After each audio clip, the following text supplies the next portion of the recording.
Hi, everyone. I'm Michelle Jobin, and you are listening to Time to Talk, a podcast for caregivers. This podcast is dedicated to helping family caregivers in Ontario. Through expert tips and resources, you will gain knowledge and validation for the ups and downs that come with caregiving. More importantly, you'll learn that you're not alone. It's so important to take this time for yourself. We're glad you're here. Today, we are speaking with Usha Shanmugathasan, a dedicated educator and advocate for equity in education, with a master's degree in educational leadership and policy from the Ontario Institute for Studies in Education at the University of Toronto. At just 12 years old, Usha became a caregiver for her mother. Her journey reflects resilience and empathy as she works tirelessly to bridge gaps in understanding and accessibility, particularly as the project co-lead for Cultural Competence at the South Asian Autism Awareness Centre. Usha, thank you so much for being here with us today. Thank you so much. I'm really honored to be here. We have so much to talk about today, not only on your personal caregiving journey, but also on the work that you do with the SAAC Autism Centre. And the theme that comes up over and over again on the podcast is sort of the relevance of culture within the caregiving space, and how do we do things in a way that respects someone's cultural background and also provide the best experience for also caregivers and their loved ones. So there's so much here to talk about, and I want to dive right in. You became a caregiver very young, possibly the youngest of everyone I have spoken to on the podcast. So can we talk a little bit about that? Can you tell me about when you became a caregiver and tell me a little bit about your mom? Absolutely. So in 1996, so my dad was a heart patient. We actually fled Sri Lanka when I was really little because of like the ongoing war. And when we were in India, just thinking, like things will settle down and we can come back. My dad got very ill. He had a massive heart attack. And he had a sister living in the States at the time, and the hope was to bring him over, have surgery, just to get him on the road to recovery. And when he came, he needed a triple bypass, and the doctors just said it wasn't possible. Like he was too ill, the surgery would basically like kill him. And so at that time, we decided to claim refugee status in Montreal.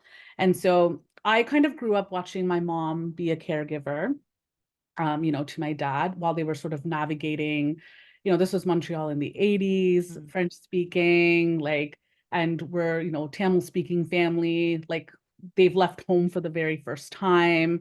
So I saw them really navigate a lot of hardships. And I think eventually we did move to Toronto in, I believe, 1993. And part of it was because my dad wanted me to go into English public education system.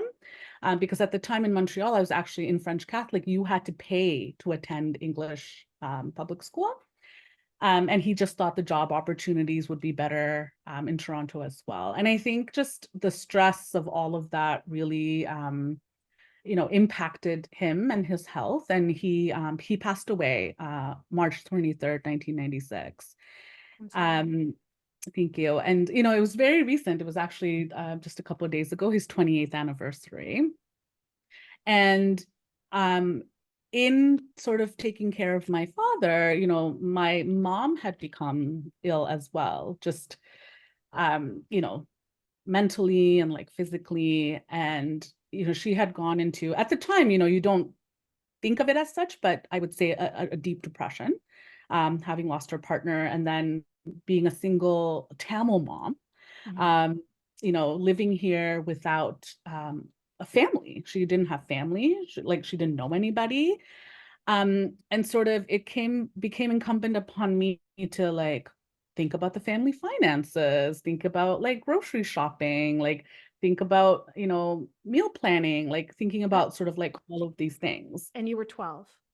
I was 12. So my father passed when I was 12. Okay. And, I started, then like picking up all of the, household things. And like my mom eventually, got sort of back that that thing of like, okay, like I have a child, I need to like get the show on the road type of thing. Mm-hmm. But I remember she started just like her back, like she just started complaining of pain.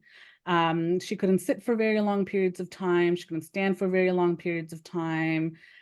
She wasn't working at the time. She couldn't like get far. Carrying groceries started to become hard for her. And she went to the doctor and, you know, she said like, hey, like this is happening. And it just kind of like got dismissed, got dismissed, got dismissed. And then I remember in 90, about 2 years after, so this is 13, I was 13, 14. She was having a lot of pain in her breast. And she went to see a specialist, and it was like, oh, it's nothing. Like there was a lot of it's nothing. And I think, you know, and I was very young, and like I'm going to these appointments with her, and you feel very helpless, right? Of course. I'd lost a parent. She's my only living parent. So the fear of like losing another parent is just so like high. Yeah. Eventually they, I guess, I think it was an ultrasound or something. They found lumps in her breast and said, you know, she needed to have just a biopsy to see what was going on. And I guess the day of the surgery, when they opened her up, they found like quite a few things and like removed a lot. Like it turned out to be major surgery. And I remember that day. So I was 14. I was sitting in the hospital, and you know, the nurse is like, okay, so like there's going to be an adult, right, at home, like to, Mm. you know, because she's under anesthesia and like she can't be left alone. Like you can't be alone with her. And I lied. I was like, yeah, there will be an adult. What else are you gonna do, right? What else are we gonna do, right? Like, I'm like, well, there is going to be nobody. And we had a family member drive us home that day. And I just remember waking up in the middle of the night and sticking my finger under her nose to make sure she was still breathing, and like, you know, giving her medication and all of those things. And then soon after, they did she was thankfully cancer free.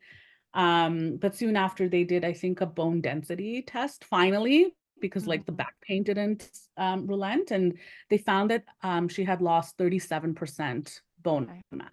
She had osteoporosis, osteoarthritis, and she had degenerative disc disease. So the discs between your spinal cord were basically disintegrated, and it was like bone on bone scraping. So that was what the pain was that she had been complaining about for a It had couple been of years. ignored for years, right? Okay. Had been ignored, Not by right? her, but by Not by her. No. And you know, so she did the very best she could with the resources that she had. I'm so grateful to her. But it started the journey young, you know, navigating health appointments, just advocating, right? Like we saw everybody. We saw orthopedic specialists. You know, she wore that lumbar corset, like to like keep her, you know, to give her, I guess, some support. Pain management we tried. And my mom is one of those people, she was just like, she'll try something, but she's like, I don't want to be on pills and pills and pills. Like I can't do that, right? And a lot of the pills were, you know, they made her more sick. And she's like, you know, I have a young child, like I need to be, like I need to do things. I need to be a mom. And so, you know, she couldn't work, and like just trying to navigate. So we were on you know, social welfare system, and like that's from the time my father passed. And it was hard. It's hard navigating, you know, a system where people are just like, you feel really bad about yourself. Yeah. Right? Like going in and being like, why can't you work? And you're just like, she's ill. Exactly. Yeah. And I think, I mean, thank you for sharing all of that with me, first of all, because you've been through a lot. Your family has been through a lot. And I think your story in so many ways illustrates the gaps that are there when it comes to caregiving for newcomers to Canada. And we're going to talk about the cultural piece in a second, but there's even more than that. When there's families that are new to this country, you know, there can be this assumption that there are other family members or friends or whoever that are adults that can assist in this process. And that's not always the case when you're brand new to a place, you know, whether it's a new city, a new province, a new country, navigating the language, the system, the cultural differences. There's just so many layers there that really need to be addressed and need to continue to be addressed. And I hope we're doing a better job of it now. And we certainly want to have that conversation on this podcast. The first thing I want to talk about is, how did, in your estimation, cultural differences and language barriers change your caregiving journey? I mean, like, from even before that, it's not a normal assumption of the system that a 12, 14, 16-year-old is doing this role. Yes. So that's a whole other thing. But let's talk about cultural and language barriers or cultural differences that you think affected you. I mean, it's huge, right? Like, the thing is, because of the sacrifice my parents made, I grew up speaking both French and English. Yes. Wish my French was better now, but at the time I had both French, both French and English. You know, and I was educated here. I have more of a Canadian accent now, right? Than like my own cultural accent. So in a strange way, being that young, there's still a privilege of language that I had that my mother didn't. Right. And it's not that my mother, you know, didn't understand. She just didn't have the same ability to maybe verbally communicate that back. And when you're talking about medical terms, like, that just flies over your head. And when you're the patient and you're already anxious, like, my mother would miss half the things the doctor said. So, you know, it was incumbent upon me to really listen. And you're 12, 13, 14, and they're throwing things like fibromyalgia and degenerative disc disease at you. And you're like, what is that? And, you know, it wasn't the age of the internet when you're like kind of looking things up, right? So, you know, when I was younger, it was just what the doctor said was kind of law, right? If the doctor said this, then I said, okay, like, this is what we're going to do. This is the next one we're going to, you know, go for. Like, I'm the one on the phone, you know, with the office administrator scheduling the appointment. I'm the one making sure we know what date and time. You know, this is before your like cell phones and things like that. And plus, we didn't have a cell phone at the time. And, you know, I'm the one being like, okay, on this date, we have to go, you know, to the doctor, right? Like, so I'm kind of like my mom's personal assistant in terms of like scheduling everything. But also when I'm sitting there, even if my gut was saying, is there something else? Who's listening to a 14-year-old? I mean, you know, I wanted to ask you, is there anything in retrospect right now that you wish the people that the medical teams, do you wish that they had noticed? Do you wish that they had maybe said, is there really an adult here? Why at home? Yes. Do you wish that they had dug a little deeper on that? Is there anything you wish had gone differently, other than obviously not being in that situation to begin with? Well, I mean, of course. I mean, I think, I mean, I didn't even know if it was such a team exists, but just, you know, were there not like social workers or care workers or an organization maybe that medical team could partner with in these situations? Because I can't imagine that I was unique now, but at the time I was like, did no one sit there and think, hey, like, this 14-year-old is coming with her mother for a follow-up on her like operation, and we're going to reveal all this information to this child, and then they're going to go home. And so I thought, you know, is there nobody like not child protective services, but like social work for sure, social work, right? Absolutely. Like, to sit in, like, did the hospitals not have them? You know, and I appreciate how busy the medical system is. Like, you are in and out, there's so many patients, things are happening every day, and I think our medical system is doing the best they can to keep up with demand. But I wonder about the social aspects of it, right? Absolutely. Like, I think we run on that medical model and the sort of the medical model of like treatment. There's diagnosis, we're going to give you the information, and like, here you go, right? There's either a prescription or a follow-up. But there was no one, and for me, there was no one to talk to. There was no one to like go to and be like, my mom is sick. I lost my dad. I'm scared. I'm scared that I'm going to lose my mom. You know, and there was no asking for a second opinion at the time. And like, I don't think anybody would have listened to me anyway if I asked for one. And so it's all these experiences, I think, that I've internalized, that I'm a stronger advocate for sure now for my mom. that little girl inside me wishes like I'd had those tools then, but But that wasn't your job. That wasn't my job, I know. And I, just like being very transparent, just like a lot of therapy to understand that like I was put in a very impossible situation. I loved my mom. I love my mom. And I want to see her survive, Absolutely. and like not have the medical system here also maybe take her from me. Looking for support and connection as a caregiver? Our online support group is here for you. Join a community of fellow caregivers who understand the ups and downs of your role. Share your concerns and successes in a supportive environment led by trained peer support group facilitators who have firsthand experience as caregivers. Please note that our online support groups are not intended for crisis support or mental health counseling. Visit ontariocaregiver.ca to learn more. And now, back to our episode. How did you navigate the financial stress? Because it was a difficult situation that you were in as being, a minor that was a caregiver and you had lost your father. So you said that you basically working with social services in terms of financial aid. How did you navigate the financial stresses of that? I will say my mom took on a lot of that. So I feel like at the time, oh gosh, I think it was like $967 that Ontario Works gave a single parent and a child, like one child. Yep. And then there was the child tax benefit. So I think my mom had like 1,000 something. And you have to remember, this is like 1996. Actually, you know what? In the late 90s, my summer job at university was working at social services. So I absolutely know that. Yeah. Those numbers make good sense to me. Yeah. Right. So I believe that's what, I mean, it has been a long time now.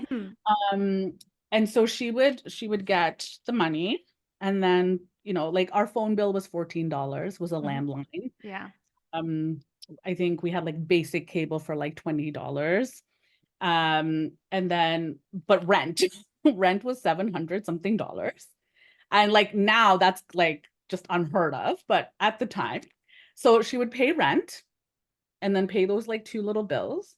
Then she would divide up the money and be like, okay, what can we afford to eat?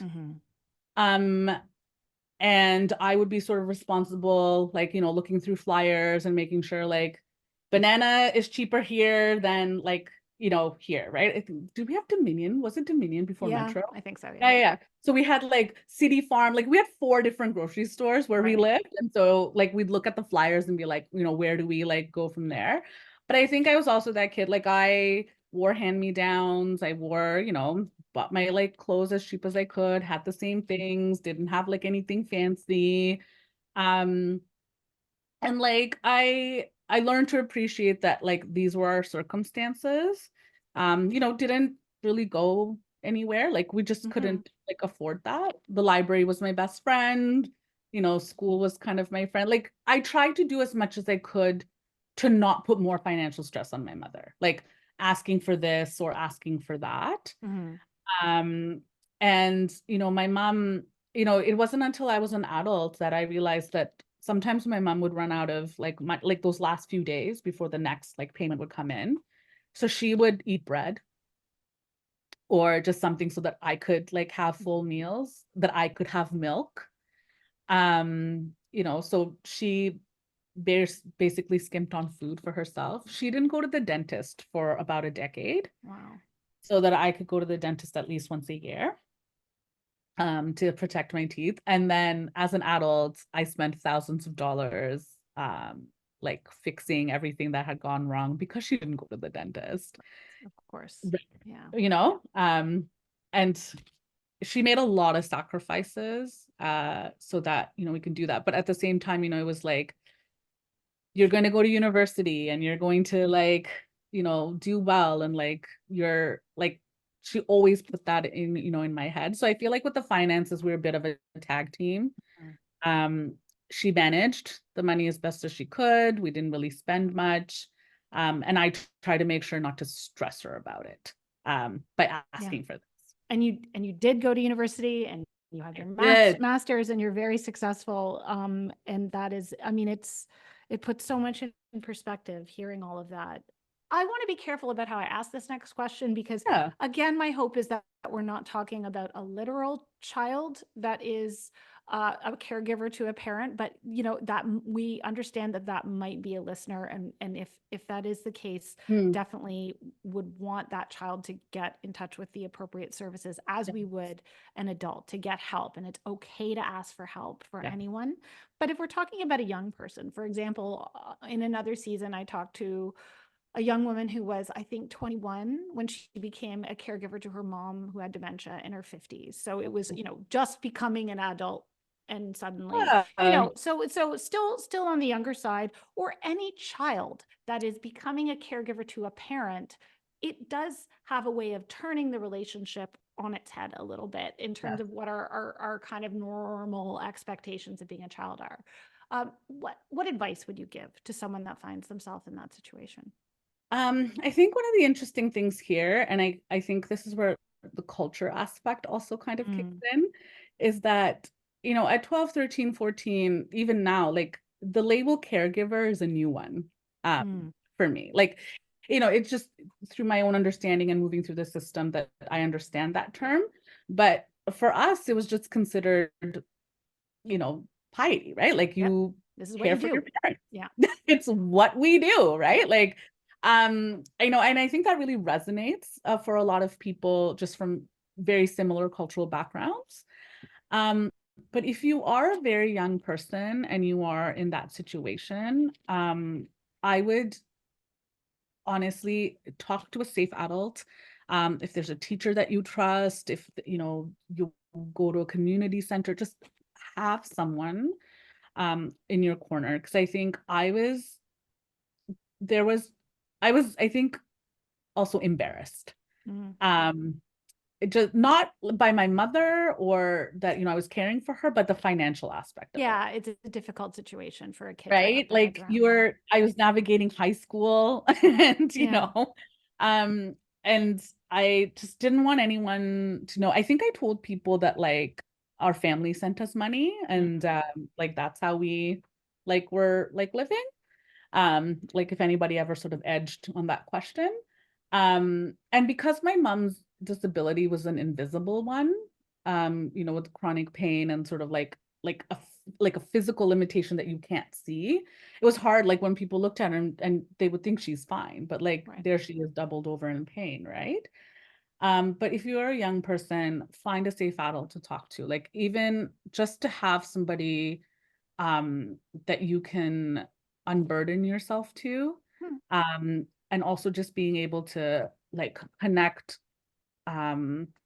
with an organization that might be able to support you. Yeah, because Right? there's nothing to be embarrassed about being in that Nothing to be situation. there. And You are very brave. yeah, You are a resilient, brave young person that should not be in this situation. there should But be supports. there should be support. You are a Yeah. child.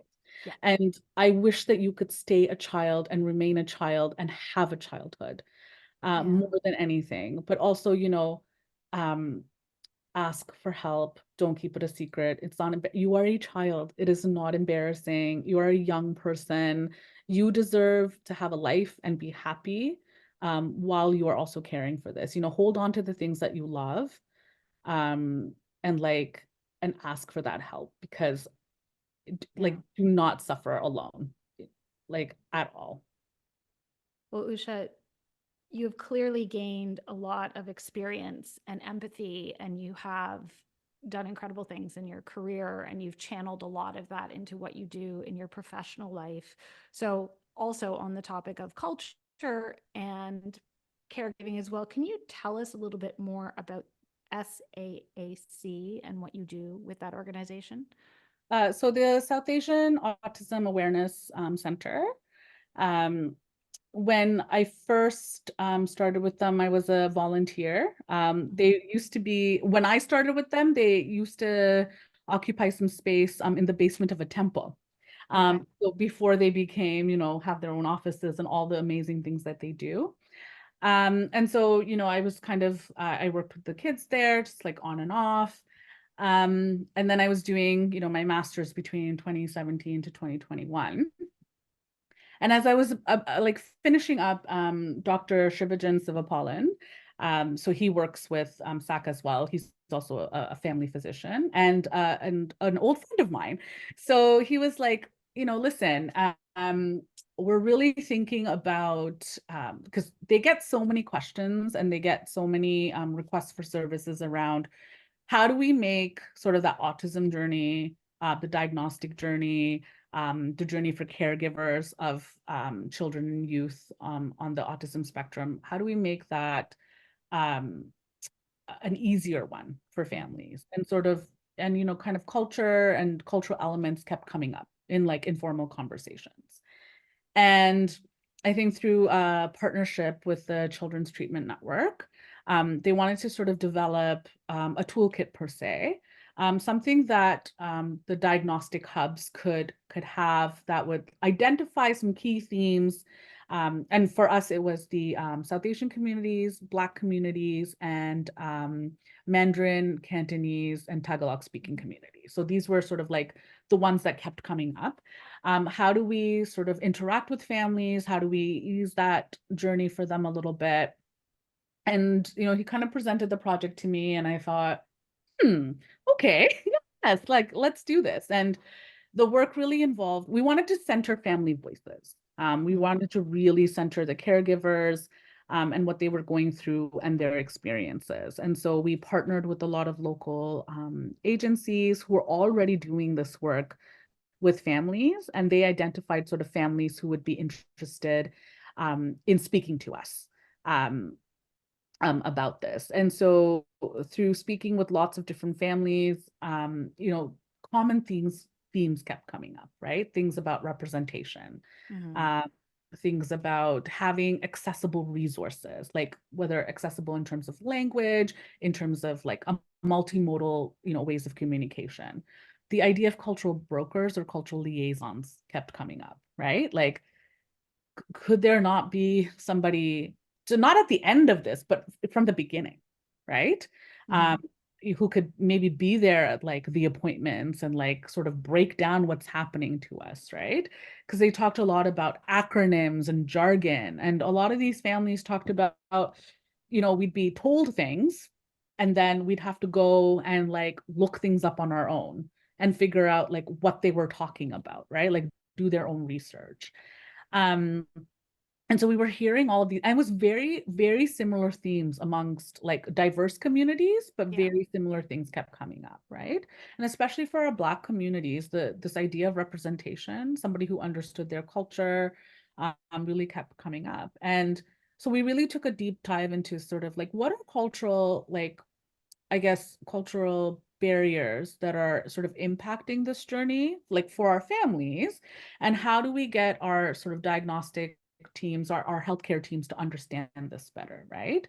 So like how you would communicate with families, right?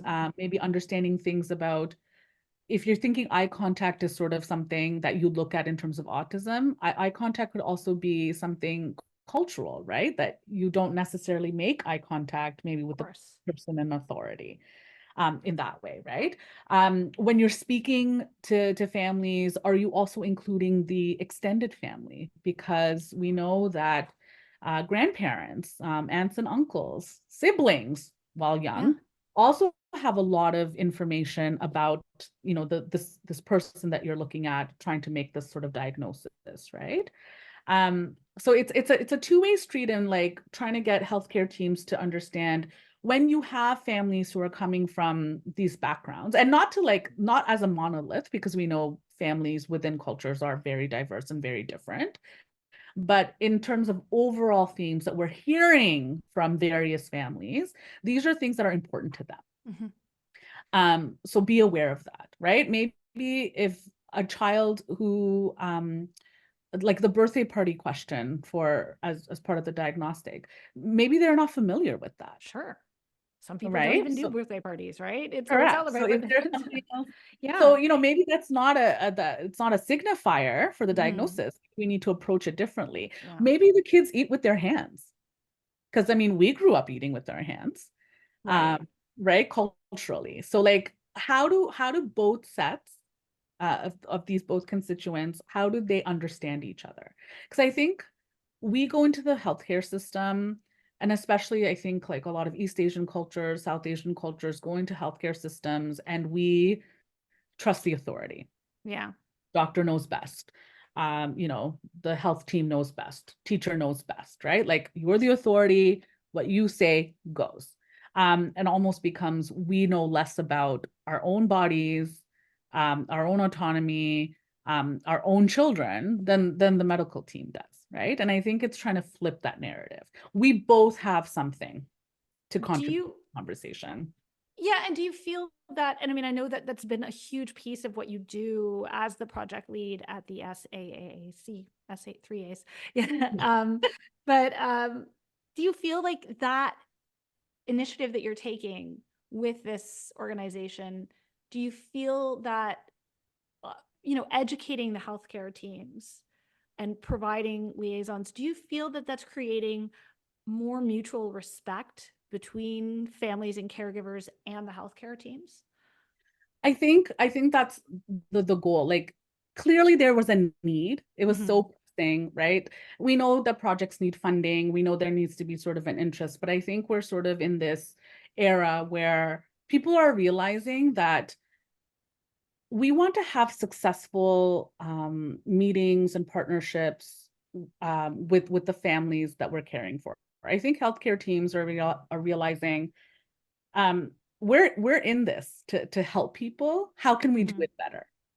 And I think families are going into this, realizing, oh, hey, like what I have to say matters as well, right? We want them to feel heard, and we want both sets of parties to leave feeling like this was good and this was productive, right? We've established trust.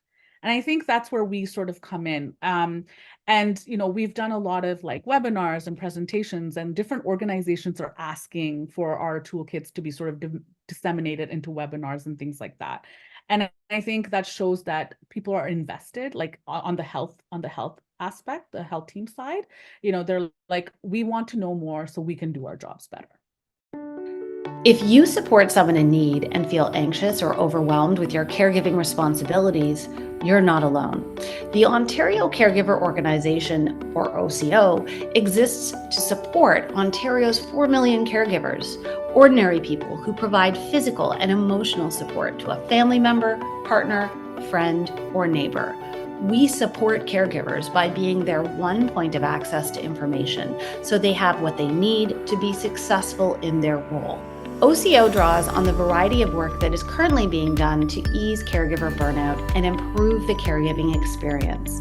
We find ways to make existing services more broadly available so all caregivers, regardless of age, disease, diagnosis, or location, can access support. To learn more about the Ontario Caregiver Organization, visit ontariocaregiver.ca. And now, back to our episode. How would you define overall, if you had to sort of give an explanation of what cultural competency is and its importance in healthcare? How would you describe that? I think when we're thinking about cultural competency, we're not saying that like there's incompetence on the other side. What we're saying is that it's a capacity building a piece, right? It's about understanding values, actions, issues that are coming to us from a community, a family, right? What are sort of the things that are important to them, that they value, that are in terms of like religion, in terms of family, in terms of communication. How does that sort of play out for the people in front of us, and how do we know better? It's not about becoming an expert on someone else's culture. That's not what we're advocating for. That's hard to achieve on top of what your full-time role already is, right? Correct. Like and nobody is an expert, on someone else, right? So what we're saying is, are there ways in our interactions with people that we can sort of bring forth the things that are important to them, in the way that we're communicating with them, right? So like even at the offset, when you said, how do I pronounce your name, right? That's showing, that you understand that my identity is an important part of who I am, and you want to acknowledge and be respectful of that. Something so small goes a long way in creating trust with the person that you're interacting with. Well, thank you for that. Everyone pronounced my last name wrong when I was a kid. So I always remember that feeling of it. And I never want someone else to feel that way. So I do get that. And it's so interesting because like when you for a long time, I would go into health spaces and be like, oh, I can't say that name. Oh, that's so long. It's really easy if you just break down the syllables. You just read it. It's easy. And honestly, I would say in the last couple of years, that has changed. Okay, good. I have like, I get more of how do you say your name, and less of like, oh gosh, that's so long. Like I can't say, it's just like, right? Yeah, and you're like, well, geez, thanks. So like you do see that shift in that. And I think that people are invested because do you not want to have a mutually beneficial experience, right?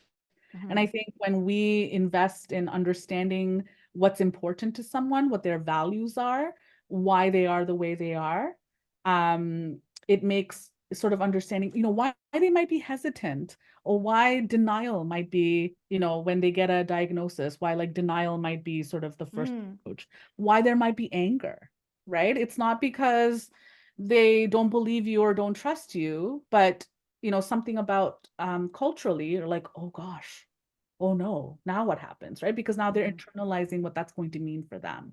It's cultural competence is about understanding people and all of the elements that make them who they are. You spoke earlier about you felt sort of mostly in your culture and perhaps in others where, if you're speaking to a person of authority in a field like a doctor or someone on the healthcare team, that was it. That word was law, and that's just how it went. So when we've talked a little bit about how the people on the healthcare side can work, to better understand people on the patient and caregiving side. How do our perceptions and responses, and I think you've just touched on this a little bit, as caregivers and as patients, influence our reactions with individuals within the healthcare system? And are there any strategies that we could think of to sort of better that experience? Absolutely. I mean, I think, I'm an adult now, I'm a parent now. I've been an educator for 17 years. And so I think about that from the education perspective. I meet different families every year. And the most precious resource that they are handing over to me is their child. In my safekeeping for 10 months of the year, with absolute trust that I'm going to do right by them. So when I think about it that way, as an educator, it changes the whole conversation. And I think when there's sort of a power imbalance in relationships, I think it's always incumbent upon the person who has the power in that relationship to initiate sort of that safe space. And I think most people, their intent would be to do that. That is always my hope. But as a patient, as someone in a caregiving role, going into those spaces, I think it's important to remember that the person that you are interacting with is in a position to help and support you. That is the number one. And you trust yourself enough to say, this isn't feeling right for me, or this is happening and this is continuing to happen. And keep talking and asking until you get someone who's going to listen to you. And that's something I've learned now. And there's a lot of privilege in terms of, because I have the educational background and I'm in a different socioeconomic sphere now, and I have that language. So when I think about newcomer families or anything like that, right, where you come from that deference to authority, but it's just not jiving, ask the questions. And if it's being met maybe with resistance or indifference, ask for someone else. And be okay with that. I mean, I don't have perhaps the cultural piece of the picture for that, but when my dad was sick, we actually did change healthcare teams for Yes. the reason that we felt like our questions were not being taken seriously or even welcomed. So Yeah. and then when we changed, it just, I don't know if it affected the overall outcome, but we were all felt a lot better. And we all felt seen and heard, and that's what everybody wants. And language and culture is an extra layer to that, right? Being seen and heard, I think, is just a human value. It's a human need. Regardless of where you come from, your background, all of it, being seen and heard is valuable. And it's just when we have different sort of identities interacting with each other, it's how you see someone and how you hear them that matters. So in terms of that cultural competence, I'm seen and heard when, or even if I'm the caregiver, when the healthcare professional speaks to my mother, that makes me feel good as a caregiver, and that makes her feel seen and heard. Yeah. No, while like she might be missing 50% because she's so anxious, like that's going over. Like I'm the one really listening, but she feels seen and heard because they are speaking to her, with her about her condition. I am there to support. Yeah. And something as simple as that matters. It really does. And you've given us so many excellent tips for healthcare professionals and also for those that find themselves on the caregiving journey. And you can really speak to two experiences, being a child that is taking Yes. care of a parent, and then also now that you're within this space with the SAAAC. Are there any other tips that you would give possibly to parents of children with autism that are looking for that, cultural piece of the picture? Any other tips that you could give to anyone on their caregiving journey in terms of supports that worked for you or anything else that you could advise on? I think on the caregiving journey, whoever your care recipient is, and because even that journey is a challenging one, right? When, especially if a care recipient is a family member or a young child. One, take care of yourself. Give yourself a lot of grace, especially, for anybody being a caregiver comes with just a lot to manage, right? Because you're trying to manage yourself and you're trying to sort of manage that caregiving journey. Two, I would say you as like, especially if it is a child and you're a parent in that, your child. You more than anybody else, more than a teacher will know them, more than a healthcare professional will know them, you know them. And so all of the little things that you know about them matter.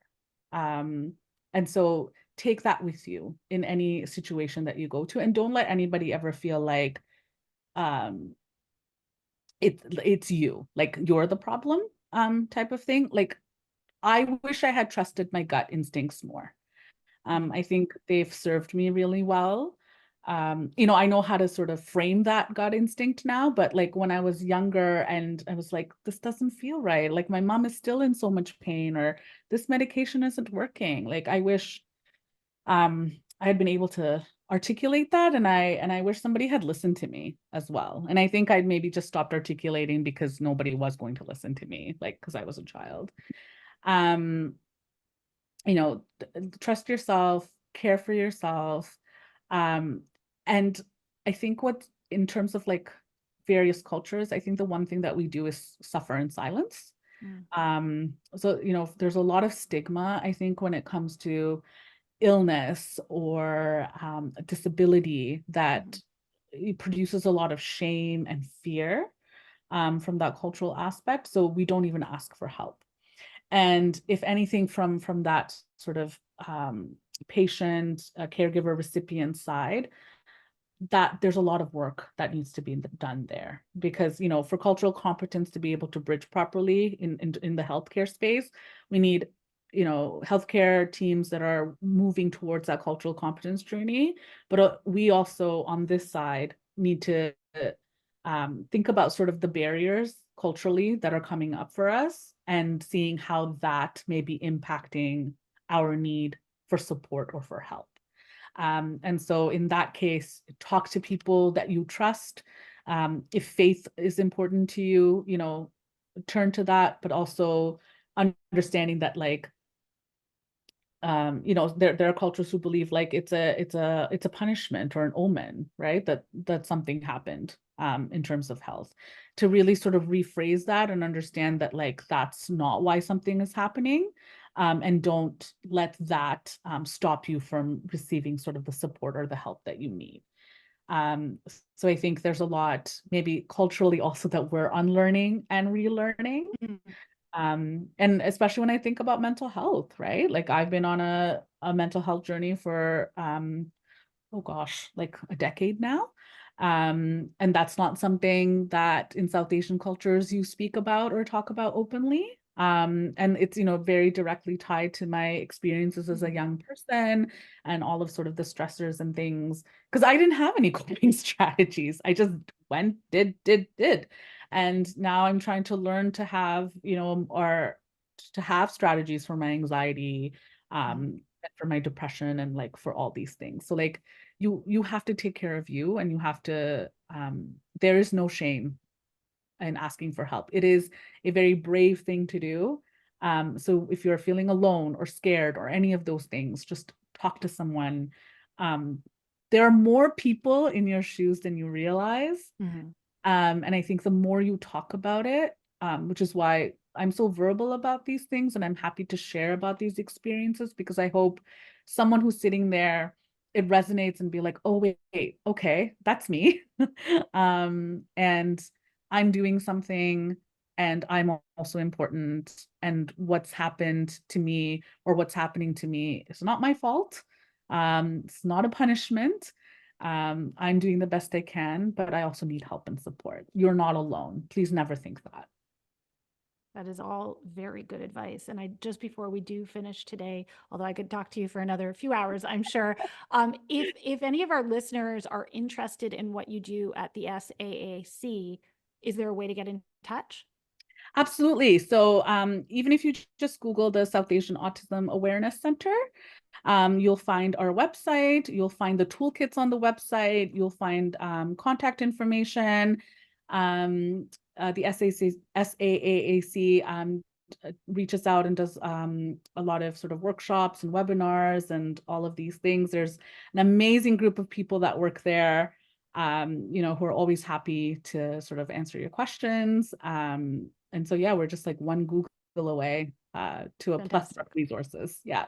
Wonderful to hear that, Usha. It has been so great to speak with you today. You've been so generous with your time and your sharing of your experiences, and I'm sure many of our listeners will connect with what you had to say. So we appreciate you. Thank you. I appreciate this platform. Thank you so much for allowing our voices to be heard and for making us feel less alone out there. That is what we really, really hope to do. Thank you. Thank you for listening. We hope you enjoyed this episode. You can access more details about support services on our website, ontariocaregiver.ca. Until next time, I'm Michelle Jobin, and you have been listening to Time to Talk, a podcast for caregivers. We hope you have a wonderful day.